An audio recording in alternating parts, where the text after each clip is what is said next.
আসসালামু আলাইকুম। আশা করছি সবাই অনেক ভালো আছেন। আপনাদের দোয়া আশীর্বাদ ও আল্লাহর রহমতে আমিও অনেকটাই ভালো আছি। তো আজকে আমি একটা খুব সুস্বাদু ভর্তা বানাবো। তো ধনিয়া পাতা দিয়ে মটর দিয়ে ভর্তা বানাম, আর গাছের কচি কচি লাউয়ের ডুকা তুলে সিম তুলে সেগুলা দিয়ে একটা সবজি বানাবো চেপা শুটকি দিয়ে। তো দেখেন লাউয়ের ডুকাগুলো আমি তুলে নিলাম। তো আরও কিছু সিমও তুলুন। দেখেন বন্ধুরা, আমার গাছে কত বড় লাউ ধরছে। তো এখানে সিম গাছও আছে, অনেক সিমই খাইলাম। তো এখন সিজন শেষের দিকে তাই গাছটা একটু নষ্ট হয়ে গেছে। লাগাতার 3 মাস এই গাছে থেকে সিম খাইলাম। তো এই তো আমি সিমগুনা তুলে নিলাম। আমি বাড়িতে কিছু টমেটোর গাছ লাগাইছি। তো সিমগুলা তুলে তারপরে আবার কিছু কাঁচা টমেটো তুলুন। তো কাঁচা টমেটো সবজি দিয়ে দিলে খুবই টেস্ট হয়। তো এতে দেখেন কত সুন্দর টমেটো ধরছে গাছে। টমেটো গাছটার মধ্যে একদম ভর্তি হয়ে ফুল আছে, তারপরে টমেটো ধরছে। এ কিছু ফুলকপির গাছ লাগাইছি।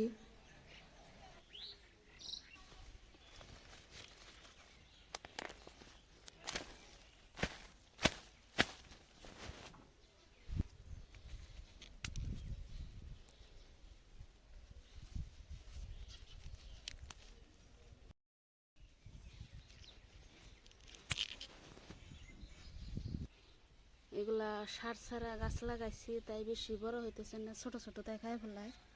তো সেই জন্য ছোট তাই তুলে ফেললাম। তো এই যে আরো হইতেছে ফুল, প্রত্যেকটা গাছে ফুল হইতেছে। এটা একটু বড় হইতেছে। তো বাড়িতে জায়গা কম, তাও একটু আধটু সব কিছু লাগানোর চেষ্টা করছি।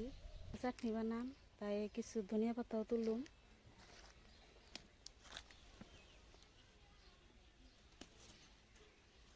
এখানে পালং শাক লাগাইছি, কিছু ধনিয়াও লাগাইছি।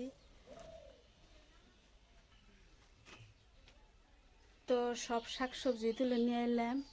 ধনিয়া পাতা, মটর, ফুলকপি, পেঁয়াজ পাতা, কাঁচা টমেটো, এগুলো হচ্ছে শিম। এই যে কতগুলো শিম তুলছি। লাগে সবজি খাইতে পারলে সে সবজির স্বাদই আলাদা।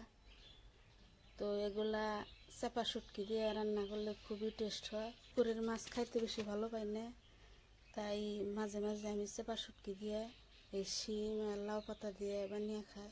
তো এগুলা পুকুরের মাছের থেকে অনেকটা টেস্ট হয়। আপনারা একদিন ট্রাই করে দেখবেন। তো এখন সবজিগুলা কাটা নিব, তার আগে আমি চাপা শুটকিটা পানিতে ভিজিয়ে রাখি। তো পানিতে ভিজলে ভালো করে মাছের বাকলগুলো উঠে দেবো।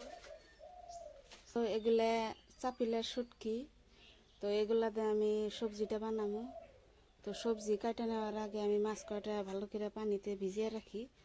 তো পানিতে ভিজে থাকলে পরে মাছের বাকলগুলা সহজে উঠে যাবে। তো ততক্ষণ আমি সবজিগুলা কাটা নিই।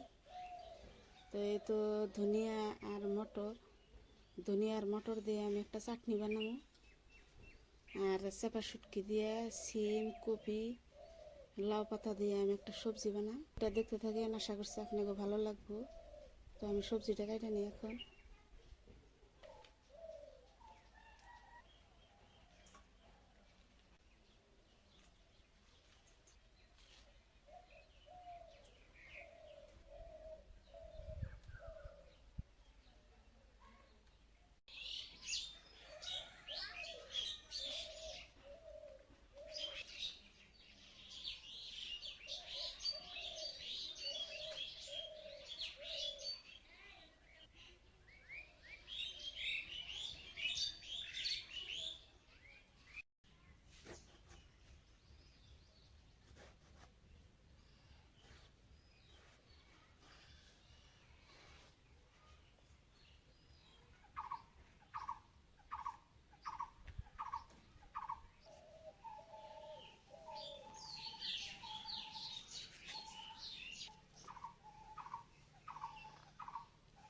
আমি সব সবজি কাটে নিছি, এখানে মটরও ছিলে নিছি, ধনিয়া পাতাগুলো ভালো করে বাইছে নিছি। তো এখন সবজিটা বানিয়ে নিব। কড়াইটা গরম হয়ে গেছে, দিয়ে দিব মিঠা তেল, দিয়ে দিব কয়টা আস্ত জিরা, পেঁয়াজ, কাঁচামরিচ। আমি মাছগুলো ভালো করে সাফা করে ধুয়ে নিচ্ছি, ধুয়ে কাটা নিচ্ছি। দিয়ে দেব স্বাদ মতো লবণ, মরিচ গুঁড়ি, ধনিয়া গুঁড়ি, হলুদ গুঁড়ি। এখন আমি মাছ দিয়ে দিব। এখন মাছগুলা দিয়ে ভালো করে অল্প ভাজা নিব।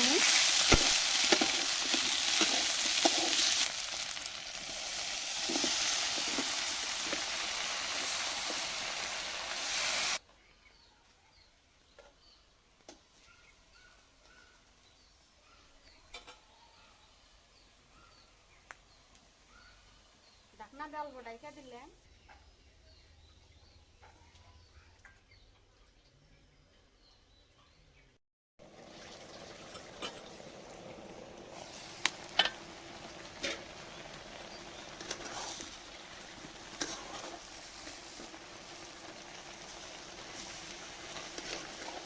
দেখেন বন্ধুরা, সবজির কালারটা কত সুন্দর দেখা যাচ্ছে। বাড়িতে তোলা, বাড়িতে লাগানো সবজির টেস্টি আলাদা। আমার ভিডিওটা যদি ভালো লাগে প্লিজ একটা লাইক করবেন, কমেন্ট করবেন। আমার ছোট চ্যানেলটার পাশে থেকে আমাকে সাপোর্ট করবেন। সবজিতে ঝোল দিয়ে দিই। এগুলো একদম কচি সবজি, বেশি সিদ্ধ করা লাগে না।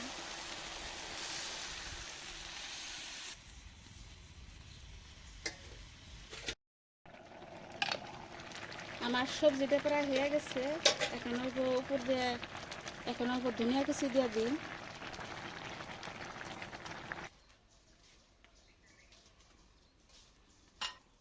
দিয়ে দিব তেল, লঙ্কা, মটরগুলা দিয়ে দিব।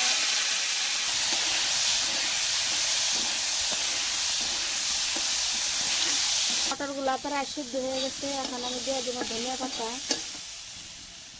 তো অল্প কয়েক কোয়া রসুন দিছি, আর এগুলা হচ্ছে ছোট রসুনের গাছ, এই যে সেগুলো দিয়ে দিই। ধনিয়া পাতা খুব পছন্দ করে খাইতে চায়। মটরের চাটনিটা এভাবে বানাইলে খুবই টেস্ট হয় ধনিয়া পাতার সাথে।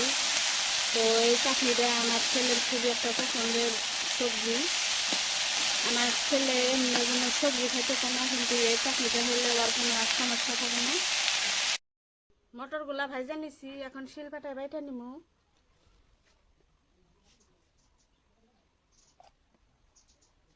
লবণ,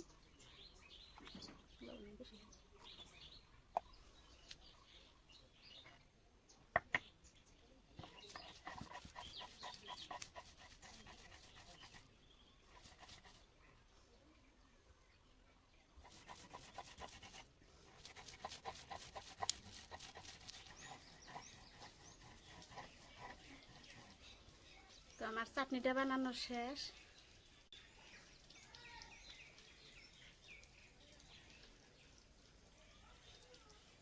আজকের জন্য ভিডিওটা এতই।